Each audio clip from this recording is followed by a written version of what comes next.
Shalom, shalom, selamat sore kawan-kawan semua. Jumpa lagi bersama Bang Yoel di channel ini guys. Terima kasih teman-teman semua sudah setia untuk terus bersama dengan Bang Yoel di channel kesayangan kita di channel ini. Teman-teman sekalian, pada kesempatan siang hari ini Bang Yoel live, kita akan sama-sama bahas tentang Scott ya.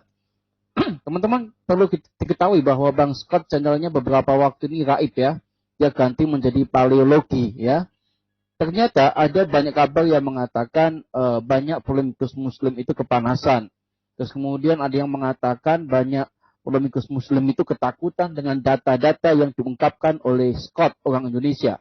Wah, ini akan menjadi menarik guys ya. Jadi memang selain Ibu Sofiatul, Bang Scott juga diincar oleh polemikus muslim yang modal nge-twist ya, modal congor aja, modal teriak ya, teman-teman ya, tanpa data. Mereka itu takut sama Ibu Sofiatul dan Bang Scott. Makanya YouTube-nya Bang Scott dan YouTube-nya Sofiatul Al-Hayat itu dihajar habis-habisan oleh para polemikus muslim guys. Oke teman-teman sekalian, kita akan simak ya, kenapa YouTube Bang Scott ini bisa di take down oleh teman-teman sebelah itu ya kawan-kawan ya. Jadi kita akan sama-sama lihat teman-teman. Gara-gara video ini YouTube-nya Bang Scott ini raib.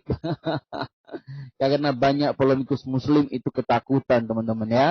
Oke, selamat datang teman-teman. Mama selamat datang nih.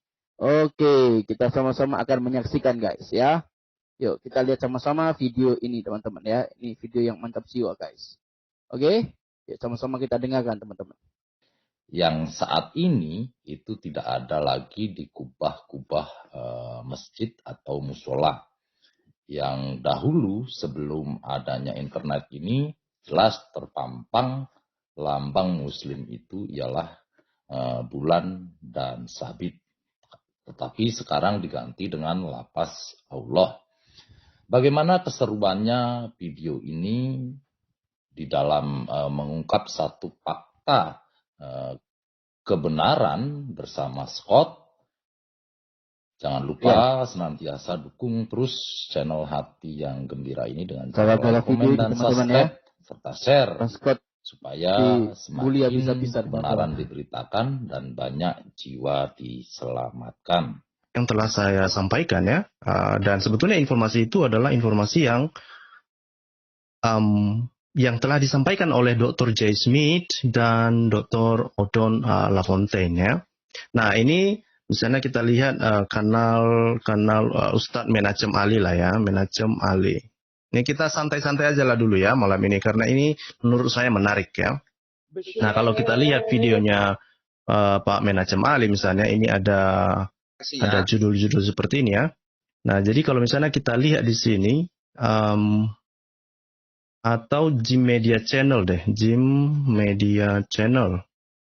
Ya, kemarin itu termasuk Jim Media Channel yang mempromosikan itu ya, yang menayangkan video itu. Oke. Nah, jadi mereka bikin judul video mereka itu, ini dia, saya kasih tahu sama Bapak Ibu, ini dia. Begitu banyaknya channel-channel yang menyiarkan acara itu kemarin. Yang dibahas itu adalah tentang informasi yang saya sampaikan di dalam video saya. Ini banyak kali channel membahas itu. Ini banyak. Itu artinya ini adalah sesuatu yang sangat serius untuk mereka sehingga mereka merelay acara itu kemarin itu dengan rame-rame ya, kira-kira gitu. Oke? Nah, jadi saya mendengarkan juga kemarin itu saya tonton dan saya tonton di kanal YouTube-nya Pak Menachem Ali ya kemarin.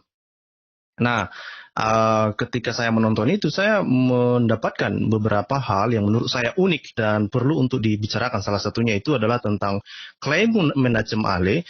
Berdasarkan analisanya, dia mengklaim bahwa bulan bintang itu secara eksklusif sebagai simbol Islam. Nah, ini yang akan kita bahas malam ini. Jadi, malam ini kita akan membahas tentang klaim yang dilakukan oleh Menachem Ali. Dia mengatakan di dalam video responnya terhadap video saya sebelumnya itu adalah dia mengklaim bahwa bulan bintang itu secara eksklusif sebagai simbol Islam. Tetapi apakah benar demikian? Nanti ini yang akan kita lihat ya Bapak Ibu. Nah, video yang mana yang mereka respon itu, Bapak Ibu bisa melihat di dalam presentase mereka ya. Ini adalah presentase mereka kemarin ya. Nah, ya, ini ada di sini ada Menachem Ali, ada Donditan, ada Kainama, dan ada juga yang satu ini yang masih muda, mukanya masih muda sepertinya ya. Kayaknya dia masih umur belasan atau 20-an lah itu ya. Namanya dia bikin di situ Maulana bin Zakaria, dan Menachem Ali mengatakan dia berharap si Maulana bin Zakaria ini menjadi penerusnya ke depan. Gitu. Nah, jadi mereka membahas video ini gitu ya, yang berhubungan dengan koin-koin. Kenapa ini menjadi sesuatu yang sangat serius? Ya, ternyata hal itu menjadi sebuah topik yang mereka harus bahas karena Kainama melapor kepada Menachem Ali. Dia mengatakan bahwa ada banyak orang yang mengirimkan video itu kepadanya dan juga kepada orang-orang yang lain, dan mereka bilang bahwa lihatlah video ini, tontonlah video ini. Dan Kainama kayaknya sepertinya dia kesusahan untuk memberi jawaban karena banyak orang mengatakan bahwa lihatlah koin-koin ini gitu ya, yang berdasarkan hasil penelitian Dr. Odon itu, gitu ya. Dan Kainama mencoba menjelaskan, tetapi pada ujungnya dia mengundang Menachem Ali untuk memberikan penjelasan. Ya, tetapi alih-alih mereka memberi penjelasan, itu yang saya bilang, ini Menachem Ali mendatangkan masalah baru baginya. Bukan hanya mengenai bulan bintang ini sebetulnya. Ada hal-hal nanti yang akan kita bicarakan juga ya. Ini sampai 2 video karena kemarin memang sempat putus koneksi mereka ketika mereka sedang live stream itu ya. Dan itu di sesi kedua nanti kita akan lihat tentang fakta-fakta yang diajukan ya. Nah, di dalam sesi pertama ini, yang hari ini juga saya mau merespon tentang respon dia terhadap video saya. Nah, untuk yang berikutnya saya akan merespon tentang fakta-fakta yang dia bawa untuk membantah informasi yang disampaikan oleh Dr. Odon dan Dr. J. Smith itu. Gitu. Jadi ini begitu serius. Ya, begitu serius. Mari kita dengarkan dulu. Ya, bagaimana reaksi Kainama ketika ketika banyak orang mengirimkan video ini ke dia dan juga ke beberapa keluarganya lah kira-kira gitu ya, mungkin keluarga dekatnya atau orang-orang yang diketahuinya gitu ya. Nah, mari kita dengarkan dulu bagaimana Kainama ya merengek dia lah kira-kira gitu ya. Ini di menit ke-6 6.50. Mari kita dengarkan sama-sama. Oke, 6.50. Kirim terus. Tapi kalau ayat-ayat yang seperti Ustadz Dondi cerita waktu itu, hampir setiap hari Ustadz Dondi pun dapat. Dikirim terus, lalu ada seperti apa ya, seperti ditekan gitu mereka itu bahwa apa ya, ini nggak benar gitu. Ini yang kamu percaya, yang kamu imani ini fiktif, tidak ada, dan itu hanya isapan jempol karena tidak ada bukti factual historical evidence. Jadi memang dia ini dia sangat saya melihatnya begitu terguncang lah ya. Terguncang dia ini. Ya, karena begitu banyak orang yang terguncang gara-gara video itu. Karena itu berbicara tentang fakta kan, berbicara tentang bukti-bukti, dan di dalam video itu Dr. Odon dan Dr. J itu mengatakan memang ya melalui koin-koin itu keberadaan Muhammad itu nggak bisa ditelusuri. Bahkan kalau misalnya ini coba bayangkan ya, di abad ke-7 itu katakan misalnya ketika Muhammad sudah menjadi pemimpin yang berkuasa lah pada saat itu ya. Tetapi sampai pada 691 Muhammad atau keberadaan Muhammad itu nggak bisa ditelusuri gitu. Masa koin pun nggak ada gitu untuk mengenang manusia yang sangat penting ini gitu. Kan begitu penting tuh, gitu ya. Nah, nanti memang ada beberapa alasan yang diajukan oleh Menachem Ali ya. Kenapa di dalam koin itu tidak ada yang mengindikasikan tentang lambang-lambang Islam ataupun tentang kekuasaan Islam lah ataupun Muhammad lah di dalam koin-koin itu. Dan itu yang nanti akan kita bahas ya. Jadi Bapak Ibu ini agak panjang ya. Agak panjang karena ini saya akan merespon ini juga mereka punya 1 jam lebih ya. Ini di sesi 1 ini mereka punya video 1 jam lebih. Dan saya hanya mau meresponi beberapa bagian saja lah menurut saya. Karena gak mungkin lah saya merespon satu persatu ya tentang komentar-komentar mereka. Tetapi setidaknya kita bisa melihat ekspresi Kainama di sini. Dia begitu terguncang. Oke? Dia begitu terguncang. Nah, karena selama ini kan dia begitu yakin begini begono, bahkan di dalam ceramah-ceramah Maulid Nabi pun yang dia bicarakan Yesus, yang dia bicarakan tentang kekristenan ya kan. Tiba yang masalah koin, terguncang dia Bapak Ibu, gitu. Nah, terus mari kita dengarkan selanjutnya ya. Begitu. Yang saya kirimkan yang kedua adalah dengan segala rasa hormat kepada Tuan Guruku Ustaz Toreh Menachem Ali, adalah tentang ada koin-koin serta seperti prasasti. Ada dua, yang satu lempengan, yang satu lagi di batu itu. Pada saat itu secara naluriah saja seperti video kita yang kemarin yang sebelumnya tentang Al-Fatihah 150 tahun sebelum Rasulullah. Saya kemarin naluriah aja Ustaz, mohon maaf. Aku mohon maaf sama Ustaz Moreh Menachem Ali. Spontanity aja. Bahwa koin-koin tersebut yang ditunjukkan justru, sekali lagi saya jawab dengan segala kerendahan hati dan permohonan maaf. Saya sudah jawab sama mereka lewat saya rekam voicemail. Lalu saya kirimkan kepada mereka, dan mereka yang sebar di FB-nya mereka, FB group para jemaah kajian, para sepuh. Saya hanya jawab begini saja, koin-koin itu justru memperlihatkan bahwa pengaruh besar kekuatan serta ada satu kekuatan Islam yang mulai dirasakan oleh negeri-negeri sekelilingnya, yang terutama negeri-negeri yang politeisme, paganisme, merasakan kehadiran dari satu kekuatan monoteisme. Sebentar. Yang bukan hanya dalam sisi keimanan, tapi juga dalam sisi birokrasi kenegaraan.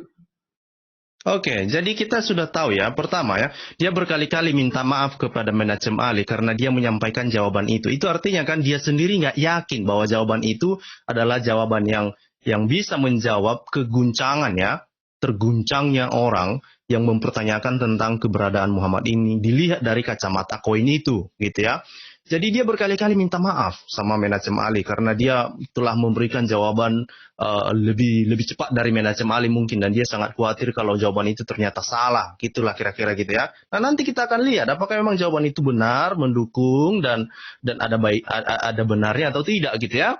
Nah, yang kedua, dia mengatakan bahwa koin-koin itu justru menunjukkan tentang kekuatan lah, tentang keberadaan terhadap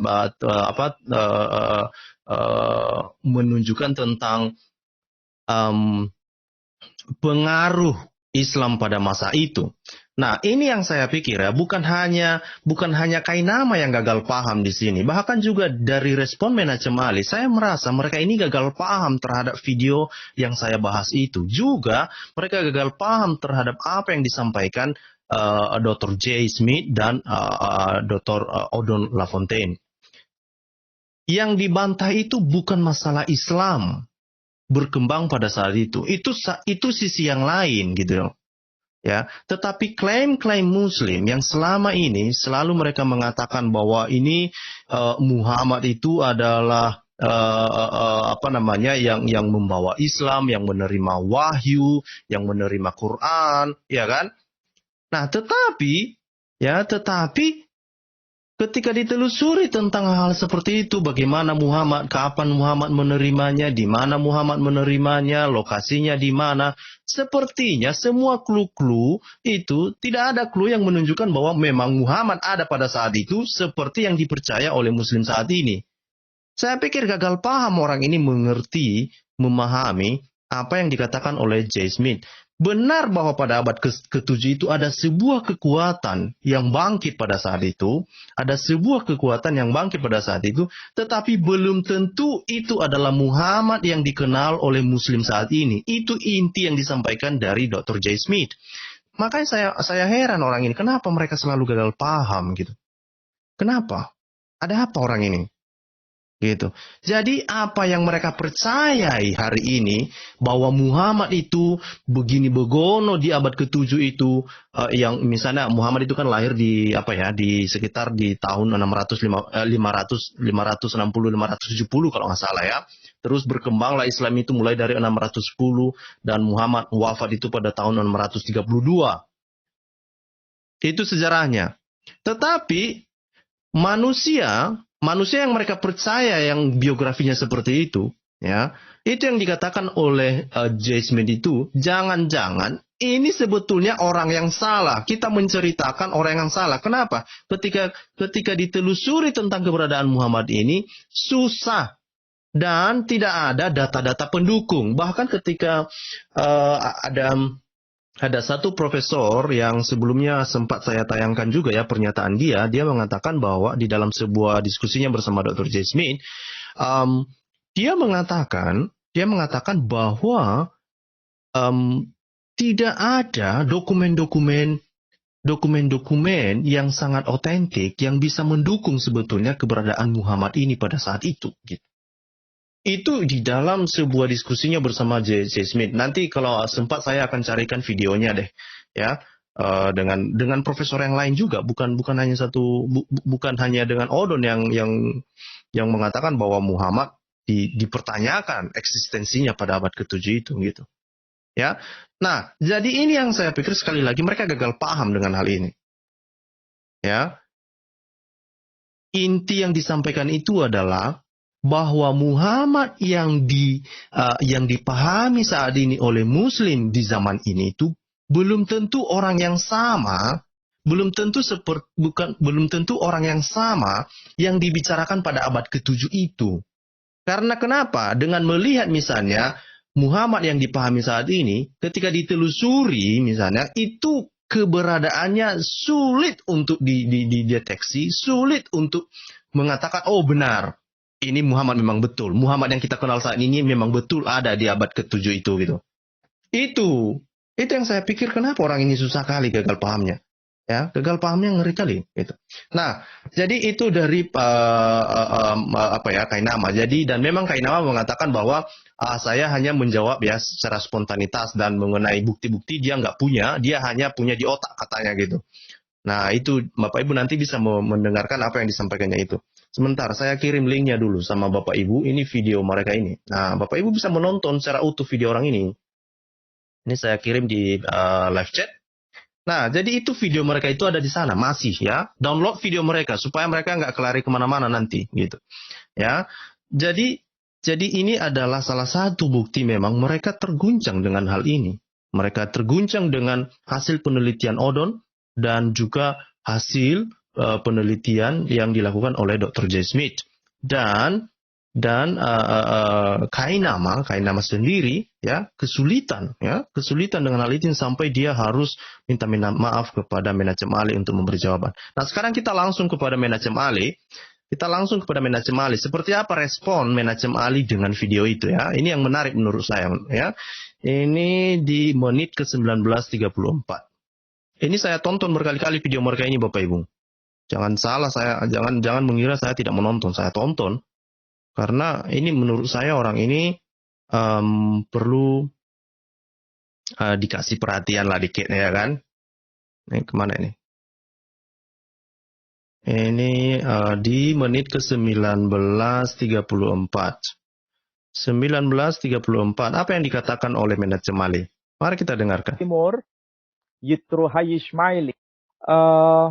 Pada bulan istimewa ini, yakni bulan Maulid, kita dikejutkan dengan dua berita akbar. Berita yang dahsyat yang diterima oleh saudara-saudara kita penutur bahasa Indonesia dan sekaligus penutur bahasa Melayu. Artinya musibah ini menimpa ke seluruh kawasan di Asia Tenggara yang paham bahasa Indonesia ataupun paham bahasa Melayu. Mengenai dua hal yang tadi saya katakan. Yang pertama, kasus yang sudah pernah kita bahas, yakni surah Al-Fatihah yang ada di dalam Quran didakwa sebagai fotokopi dari teks doa berbahasa Suryani versi Kristiani. Dan itu sudah kita jawab secara detail, bahkan berdasarkan bukti-bukti yang akurat, bahwa itu tidak benar. Bahwa Al-Fatihah yang kita punya dalam versi bahasa Arab bukan merupakan fotokopi atau jiplakan dari doa versi kaum Kristiani Ortodok Syria. Yang kedua, yang sedang kita bahas sekarang, ini bukan bicara mengenai surah Al-Fatihah sebagai bagian dari kitab suci Quran. Tetapi masalah yang kedua, ini berbicara siapa yang menerima Quran. Yakni Muhammad Sallallahu Alaihi Wasallam. Ternyata sekarang ini dalam versi bahasa Indonesia dikatakan sebagai tokoh fiktif. Alias orang ini tidak pernah ada. Oke, jadi Bapak Ibu sudah nangkap ya poinnya apa yang dia sampaikan ya Bapak Ibu. Jadi memang ya itu adalah informasi yang disampaikan oleh Dr. Odon bersama dengan Dr. J. Smith ya. Mereka mengatakan bahwa Muhammad ini dipertanyakan eksistensinya pada abad ke-7 gitu ya. Dan Menachem Ali mengakui bahwa dua isu ini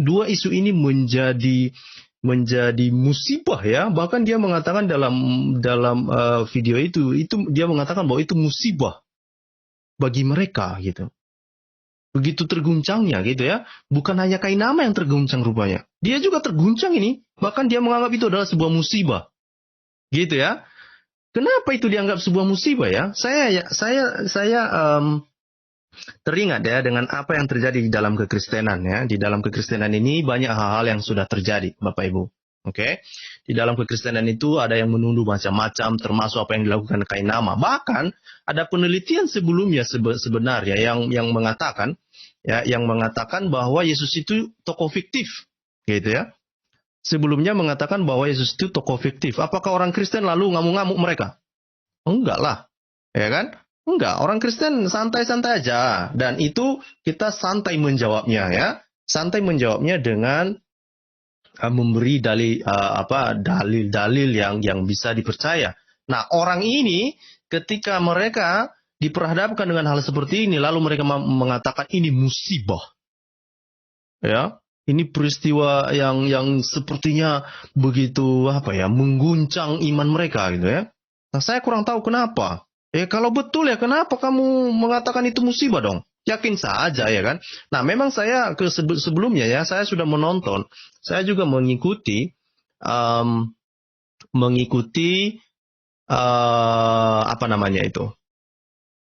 bantahan dia terhadap surah Al-Fatihah itu ya. Salah satu poin yang dia sampaikan di dalam surah Al-Fatihah itu memang dia mengatakan bahwa yang di dalam video itu tidak menunjukkan bukti-bukti apakah surat atau tulisan doa orang Kristen di Syria itu adalah memang betul-betul pada zaman itu. Artinya dokumen tertuanya tidak ditunjukkan. Gitu ya, itu alasan dia. Tetapi coba bayangkan, kalau misalnya itu bahwa ditemukan misalnya ya ada manuskrip yang tua, yang sama atau yang persis seperti yang ada di dalam Al-Fatihah, bukankah itu menjadi bumerang yang luar biasa bagi mereka? Apa yang dia sampaikan itu kan menjadi bumerang luar biasa. Dan yang kedua, ketika doa orang Kristen di Syria itu sudah menjadi turun-temurun dan ternyata misalnya itu mungkin narasinya ataupun tematiknya lah ya, atau misalnya kita bilang itu rohnya doa itu ya, gaya bahasa doa itu ada kemiripan di dalam surah Al-Fatihah gitu ya. Dan memang di dalam videonya bantahannya Menachem Ali dia mengatakan itu meskipun ada kemiripan bukan berarti bahwa Muhammad itu melakukan memplagiasi doa Kristen Syriak itu. Ya, tapi kan tetap aja pertanyaannya kenapa bisa mirip? Kan gitu. Memangnya rupanya duluan Muhammad daripada orang Kristen Syria. Ya kan? Tapi katanya dari Allah. Itunya sebetulnya pertanyaan. Tapi katanya dari Allah. Masa mirip-mirip sih? Itu sebetulnya yang ditanya pada surah Al-Fatihah itu. Dan itu menjadi viral ya. Nah, musibah yang kedua yang menurut dia itu adalah tentang masalah koin-koin Odon. Ya kan? Koin Odon ini Bapak Ibu nanti bisa melihatnya di sini. Ini saya ini ya. Nah, ini video tentang koin Odon ini. Nah, mungkin Bapak Ibu belum menontonnya. Saya menganjurkan Bapak Ibu untuk menonton video ini karena ini sangat menarik Bapak Ibu. Oke? Tentang koin-koin ini ya. Dan di dalam presentase Menachem Ali, dia juga membicarakan tentang koin ini. Oke? Termasuk simbol bulan bintang yang ada di dalam koin ini. Mari kita langsung saja kita dengarkan apa yang dikatakan oleh Menachem Ali, terhadap koin tersebut ya. Mari kita dengarkan sama-sama. Ini ada di mana ini? Ya, ini saya cek ya. Oke. Orang bukan tokoh historis. Manusia yang bernama Muhammad Sallallahu Alaihi Wasallam yang diklaim sebagai seorang nabi oleh umat Islam bukan dianggap sebagai tokoh sejarah. Artinya memang tidak pernah hidup dalam sejarah. Tidak pernah dilahirkan, tidak pernah sebagai tokoh yang pernah eksis dalam sejarahnya. Itulah sebab ini hang pula ya. Sabar dulu Bapak Ibu. Ini hang pula ini komputer saya, entah kenapa. Oh, ini masih hang dia. Bagi seluruh umat manusia di bumi dan seluruh alam. Ini dia ya. Jadi mereka ya. Mari kita dengarkan. Oke, ini dia. Jadi berdasarkan video ini sebenarnya pembahasannya sangat sederhana. Bukan berkaitan dengan aspek manuskrip, kajian-kajian manuskrip. Juga bukan mengacu pada data-data arkeologi, inskripsi-inskripsi yang secara detail pernah dibahas oleh para ahli. Misalnya oleh Holy Land, sebagai seorang pakar dalam bidang inskripsi, dan juga misalnya Irfan Shahid, seorang Arab Kristen yang menulis buku mengenai The Byzantium Empire yang ada beberapa jilid. Itu saya kira buku-buku akademik yang diakrabi di kampus-kampus ternama. Tapi tidak itu yang dibahas. Namun pada video ini hanya berkutat mengenai lempengan-lempengan koin atau mata uang yang ditemukan dan bahkan menjadi koleksi khusus dari dua orang yang sedang berdialog dalam versi bahasa Inggris itu yang kemudian diterjemahkan ke dalam bahasa Indonesia. Salah satunya adalah J. Schmidt. Saya kira Ustadz Kainama tahu siapa itu J. Schmidt. Jadi ketika J. Smith membeberkan atau mengumpulkan ya, mencoba untuk mempresentasikan informasi-informasi seperti ini, lalu mereka mengatakan bahwa memberikan impresi yang jelek lah terhadap J. Smith ya. Bahkan sampai-sampai pun Don Titan sepertinya dia tidak tahan untuk mengatakan sesuatu dan dia mengatakan bahwa J. Smith itu adalah seorang pecundang gitu ya. Kasihan juga saya melihat orang ini gitu. Ya. Nah, inti dari apa yang disampaikan oleh Menachem Ali dalam video ini adalah sebetulnya dia mengatakan ini adalah sederhana ya. Dari koin-koin ini sederhana, bukan manuskrip-manuskrip. Ya, hanya berhubungan dengan simbol-simbol. Dan Menachem Ali mengatakan bahwa untuk memahami simbol-simbol ini ada begitu besar, ada banyak ruang-ruang penafsiran lah kira-kira gitu. Berbeda kalau misalnya itu adalah sebuah manuskrip tertua, itu berbeda ya. Penafsirannya lebih spesifik. Itu sebetulnya inti yang mau dia sampaikan. Dan dia mengatakan bahwa adanya simbol di dalam koin ini, ada simbol tanda salib di dalam koin ini. Ini tidak berarti bahwa itu adalah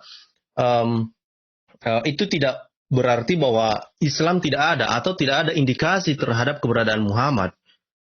Ya, saya setuju dengan hal itu yang dibilangnya. Intinya bahwa koin yang ditemukan pada masa ini ada pada tahun 644 loh Bapak Ibu.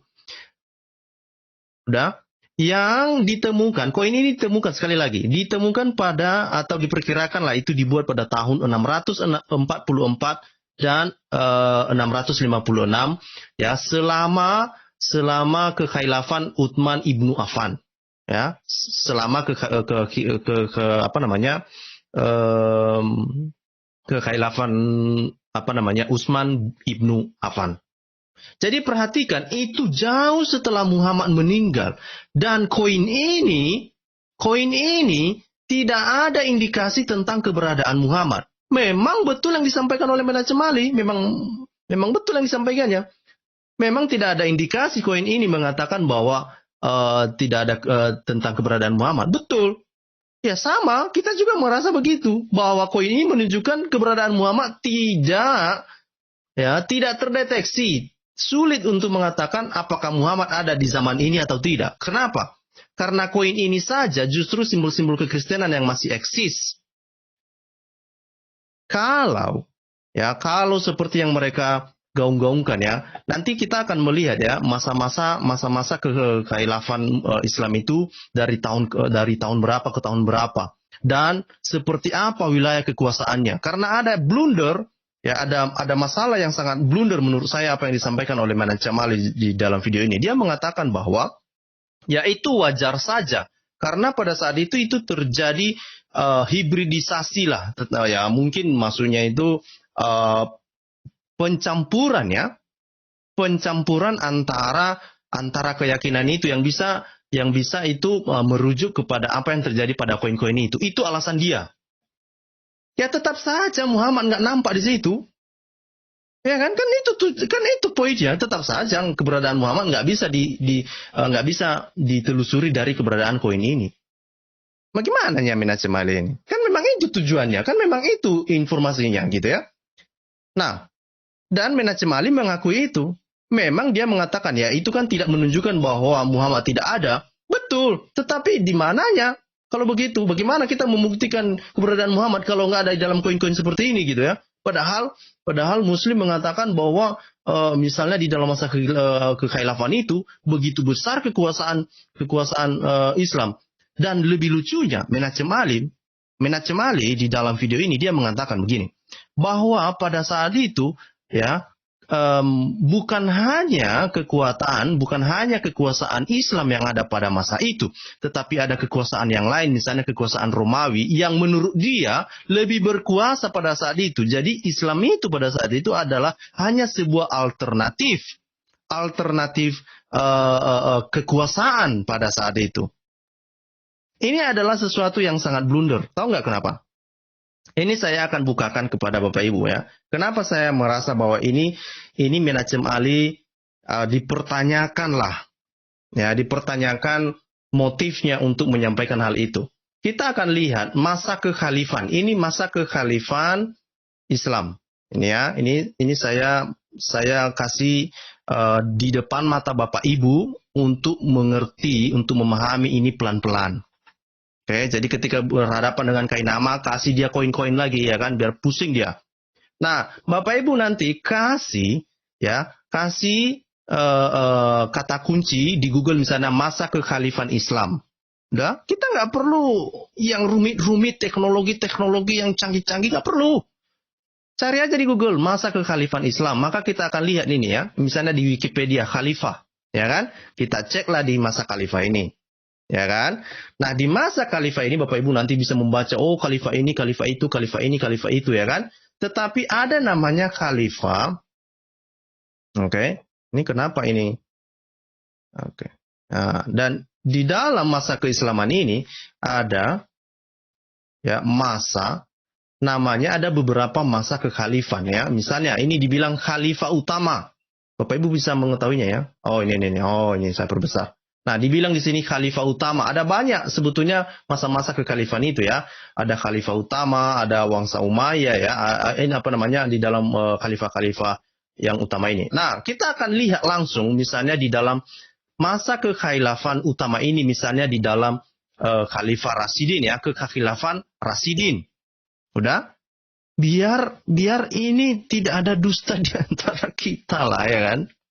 Kita kliklah di sini ya kan, kekhalifan Rasidin. Nah, kekhalifan Rasidin itu kapan terjadinya? Ini dia Bapak Ibu, ini tahunnya ini. Mulai dari 632 sampai 661. Bapak Ibu bisa baca ini ya. Kekhalifan Rasidin itu mulai dari tahun 632 sampai 661 setelah Masehi ya. Nah, seberapa besar kekuasaannya Bapak Ibu? Coba perhatikan ini. Ini. Klik petanya ini. Inilah kelihatan ini. Yang hijau ini Bapak itu, itulah kekuasaannya kekhalifan pada masa itu. Udah? Terus Menachem Ali mengatakan bahwa ada kekuasaan yang lebih besar daripada kekuasaan yang ini katanya. Masa-masa masa tahun itu. Karena perhatikan ya. Ini saya kembali lagi. Oke, saya kembali lagi ya.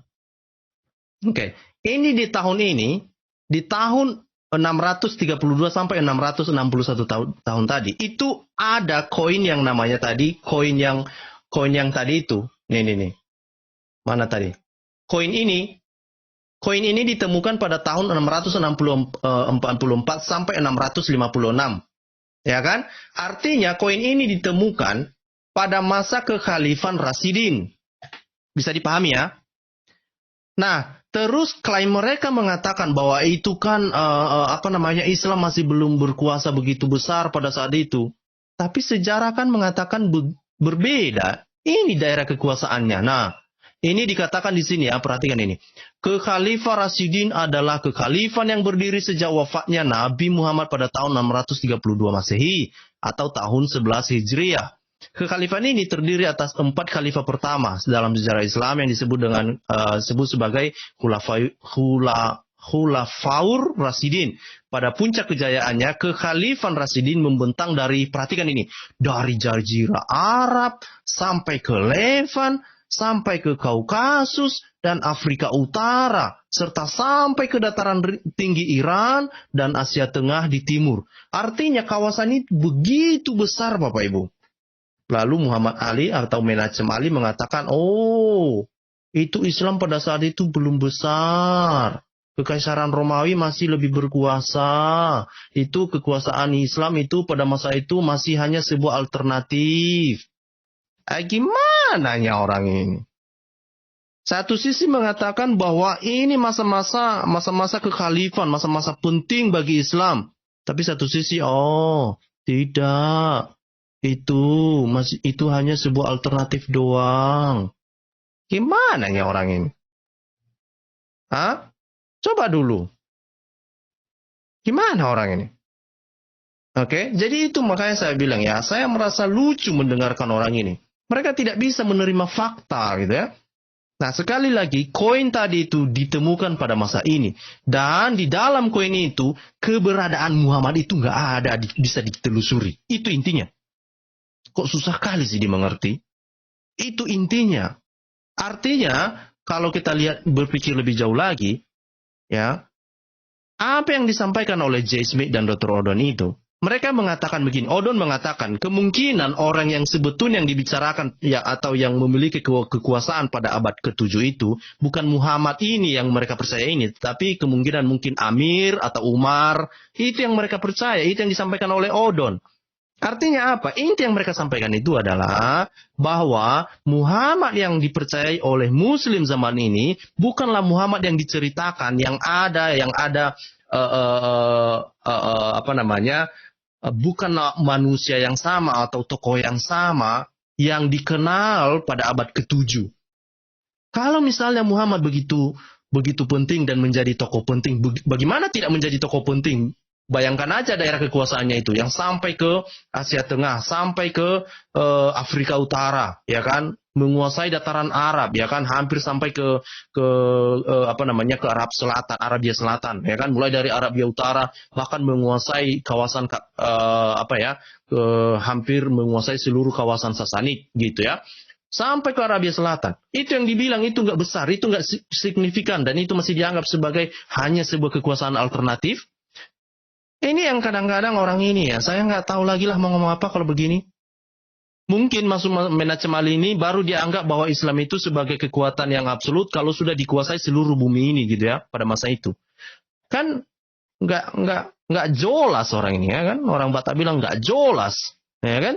Nah jadi ini yang saya pikir, ayo dong terima faktanya bahwa kemungkinan besar Ya, dan seperti yang disampaikan oleh para sejarawan itu, Muhammad yang kalian pikir saat ini itu bukanlah tokoh yang sama yang ada atau yang terkenal atau yang dikenal pada abad ke-7. Itu masuknya, itu inti pesannya.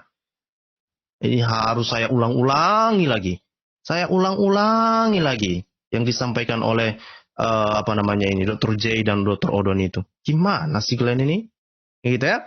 Nah, kita kembali. Nah, ada lagi blunder yang disampaikan oleh Menachem Ali di dalam presentasi mereka.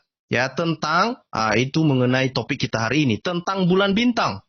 Oke, kita akan menuju ke bulan bintang ya. Ke bulan bintang. Sebentar. Sebentar. Di dalam video mereka ini ya, sempat-sempatnya mereka membandingkan tentang Yesus, masa Yesus.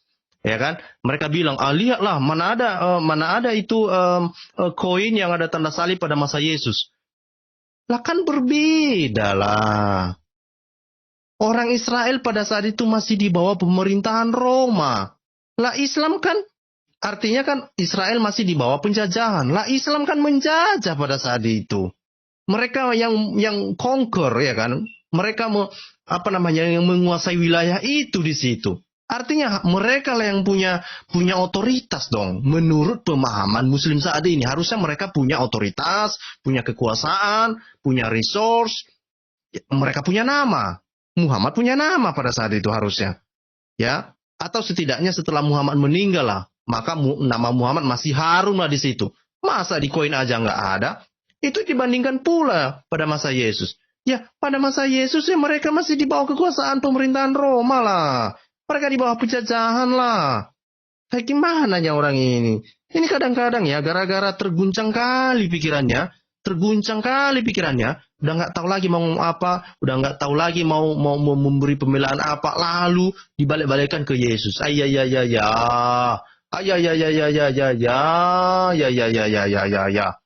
Ngapain? Kau jawab aja lah.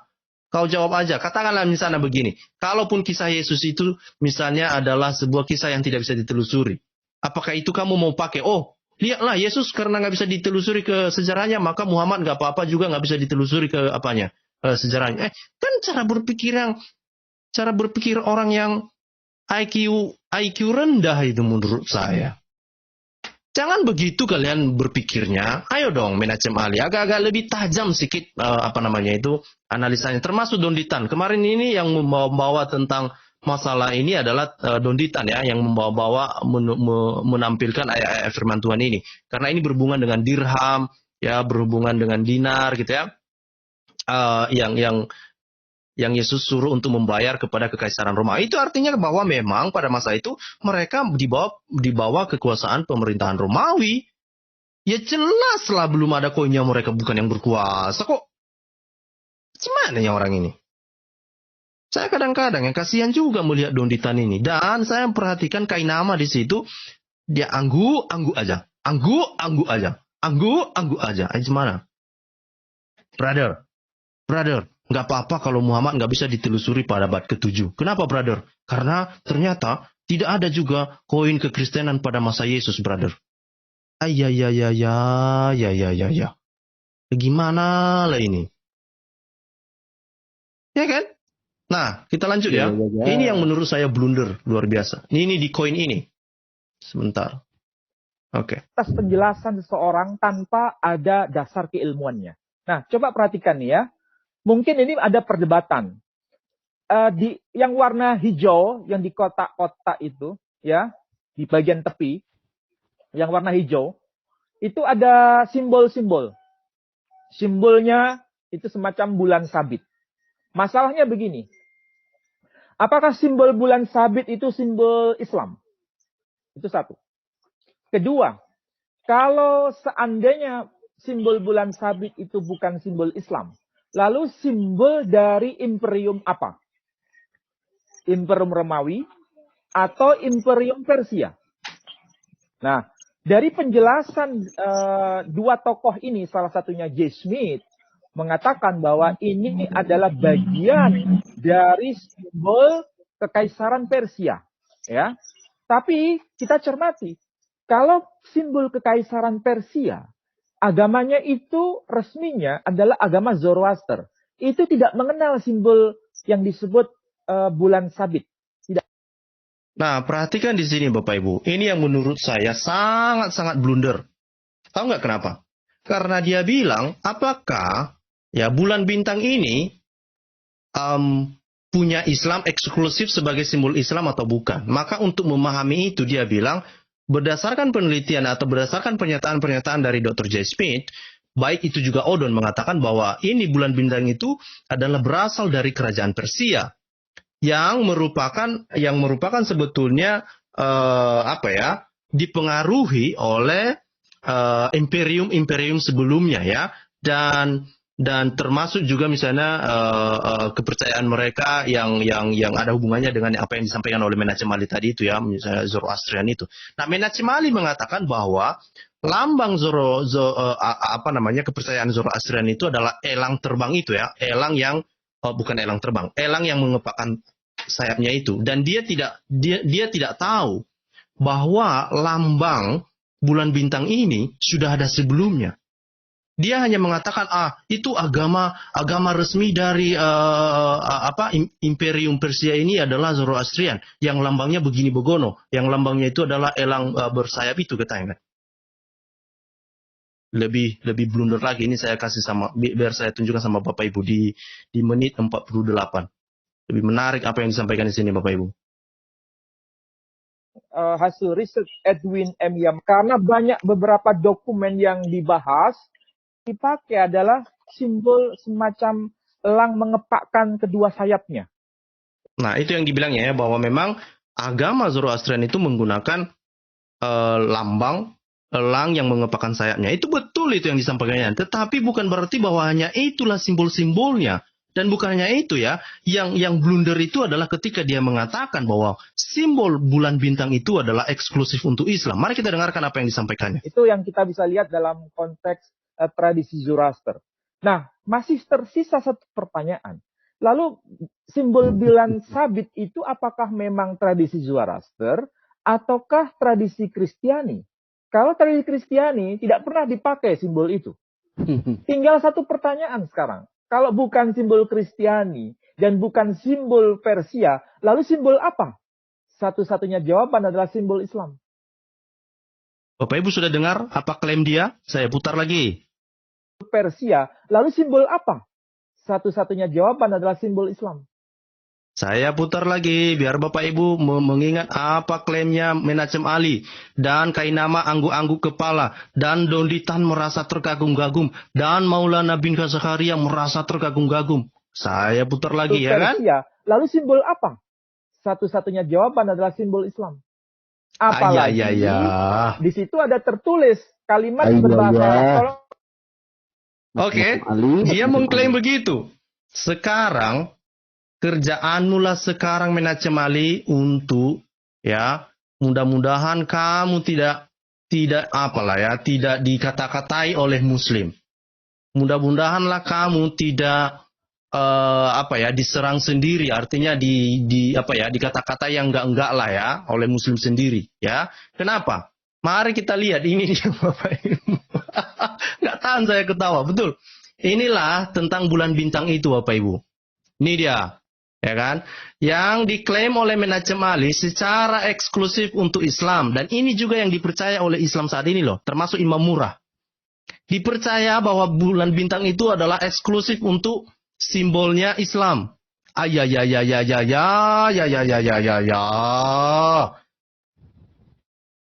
Perhatikan ini. Okay? The star and the crescent is an iconographic symbol used in various historical contexts, including as prominent symbol of the Ottoman Empire, with numerous modern countries still using it as a national symbol. It was developed in the Greek colony of Byzantium. Perhatikan ini Bapak Ibu. Itu sudah ada pada masa koloni Bizantium. Kapan itu? Itu 300 tahun sebelum Yesus lahir.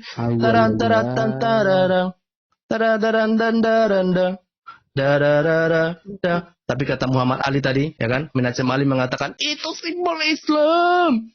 Ya. Rupanya itu sudah ada 300 tahun dan itu sudah ada masa koloni Yunani pada era Bizantium.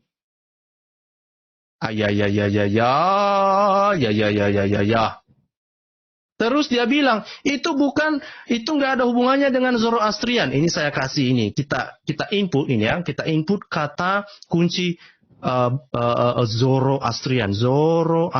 Ini dia Bapak Ibu, ini ada ini kata Zoroastrian. Artinya apa? Zoroastrian pun menggunakan simbol itu. Ini dia, masa kapan ini?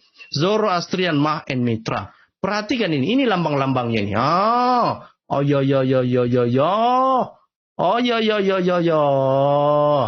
Ini lagi ya. Ini simbol ini. Ancient design of the star and crescent symbol as used in Byzantium as the first century before Christ era. Ini abad pertama sebelum Yesus. Terus ini ada di Persia. Kan dia bilang tadi kan, dia kan nggak terima kalau itu dari Persia kan. Nah ternyata di Persia juga ada. Di Persian Sasani Empire pada masa kapan? Pada abad ke-3 sampai abad ke-7.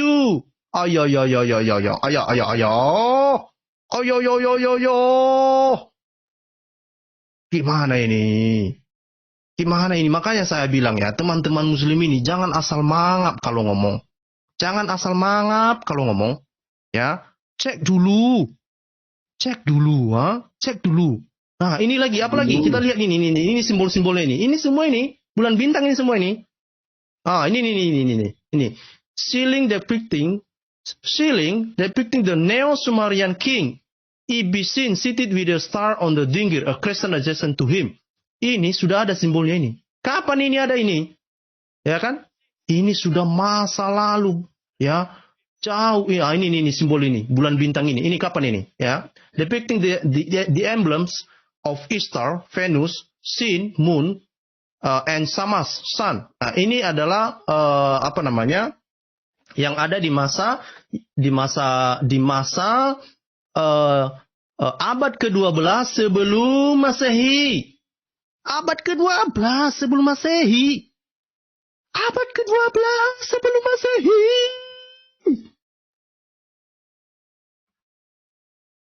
ke-12 sebelum Masehi, Bapak Ibu. Abad ke-12 sebelum Masehi. Ini sudah ada bulan bintangnya di situ. Dikatakan di situ bahwa itu Ishtar itu melambangkan Venus, Sin itu melambangkan bulan, dan Samas itu melambangkan apa? Matahari. Kan matahari itu dibilang di situ dianggap sebagai bintang ya. Itu. Sebentar dulu ya Bapak Ibu, saya balas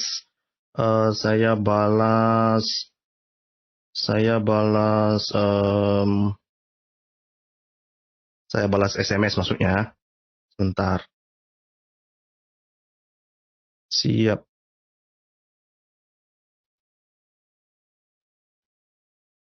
Oke, kita lanjut ya. Jadi, ketika mau ketemu sama Menachem Ali, apa yang Bapak Ibu mau sampaikan? Aduh, jangan malu-maluin lah. Nah, ini lambang bulan bintang itu. Kapan itu? Itu yang melambangkan bulan bintang itu apa? Venus, matahari, dan bulan. Itu kapan ada? Sudah dipakai juga pada pada tahun 556 sampai 539 sebelum Masehi. Ditemukan di mana? Di Haran. Bahkan di era Helenistik. Bapak Ibu tahu nggak era Helenistik ini? Ini era Helenistik ini, ya, ini misalnya itu masa-masa sekitar 2 abad ya, 2 abad lah sebelum Masehi. Dan itulah di situ misalnya Zoroastrian itu ada, ya kan?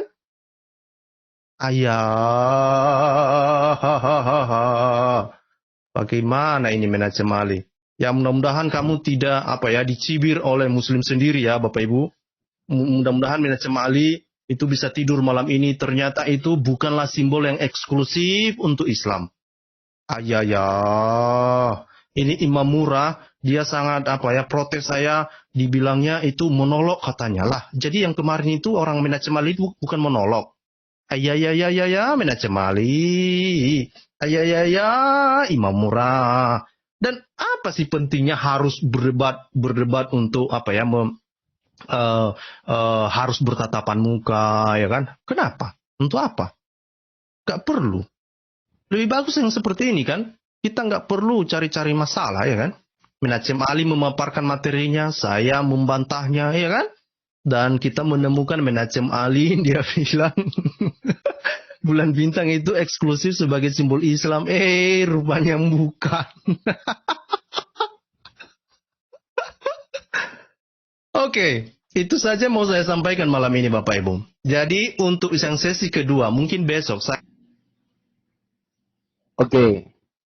Ya, teman-teman ya, jadi kita sudah menyaksikan ya bagaimana Bang Scott ini membongkar data-data yang sangat akurat guys ya. Data-data tentang bulan bintang ya. Yang dimana diakui oleh teman-teman sebelah, bulan bintang itu adalah simbolnya mereka. Padahal kalau diruntut di sejarahnya itu dari Zoroaster, dari Persia dan sebelum Kristus lahir guys. Itu bagaimana itu ya. Terima kasih Bang Scott sudah bongkar data ini. Bang Joel juga jadi belajar kawan-kawan ya. Jadi belajar asal mula tentang logo bulan bintang itu teman-teman. Tapi teman-teman sekalian, ketika Bang Scott ini terus-menerus membongkar fakta-fakta tentang RT6, banyak RT6 yang kelojotan ya, kepanasan. Maka dari itu YouTube-nya Bang Scott itu langsung take down semua video-videonya teman-teman. Lalu kemudian dia bikin satu lagi channel namanya Paleologi ya teman-teman ya, ini ya Paleologi ya. Demikian juga channel YouTube Bu Sofiatul ya, ketika Bu Sofiatul terus kencang ya meneruskan salah ajaran para polemikus Muslim, ternyata ada banyak polemikus Muslim yang kepanasan dengan data-data yang diungkapkan oleh Ibu Sofiatul kawan-kawan. Ya kita tahu sendiri dengan begini bahwa ketika kebenaran itu semakin diungkapkan, ada banyak orang itu kejang-kejang, teman-teman ya. Ya, kejang-kejang sekali, teman-teman. Terima kasih Oki Samuel ya. Nah, umat RT6 kepanasan, hihihi katanya. Itulah kawan-kawan. Ya, terus dukunglah teman-teman ya, dukung para upload Kristen di dalam mereka itu menyebarkan berita kebenaran dan mengungkap data dan fakta yang valid, guys. Supaya nama Tuhan dipermuliakan dan banyak orang itu berpikir keras tentang imannya. Hanya Yesus jalan kebenaran dan satu-satunya. Tidak ada jalan yang lain ya. Oke teman-teman semua, terima kasih sudah menyaksikan live kita sore ini. Terus dukung Bang Joel. Ini YouTube-nya Bang Joel juga perlu sembuh teman-teman ya. Jadi kalau teman-teman sudah lama tidak ngikutin live-nya Bang Joel, ya Bang Joel sampaikan ya. Jadi YouTube-nya Bang Joel kemarin agak diganggu umat sebelah gitu ya. Tapi saat ini sudah sembuh dan kita gas lagi kawan-kawan ya. Terima kasih teman-teman semua. Yuk kita terus dukung para upload Kristen di dalam bersuara di YouTube. Dukung terus Bang Joel dengan cara share video ini, like, subscribe tentunya, dan kiranya lewat channel ini kita terus boleh belajar kebenaran-kebenaran. Oke, kita jumpa lagi di video selanjutnya. Shalom dari Bang Joel. Tuhan Yesus memberkati kita sekalian. God bless you guys. Terima kasih teman-teman semua.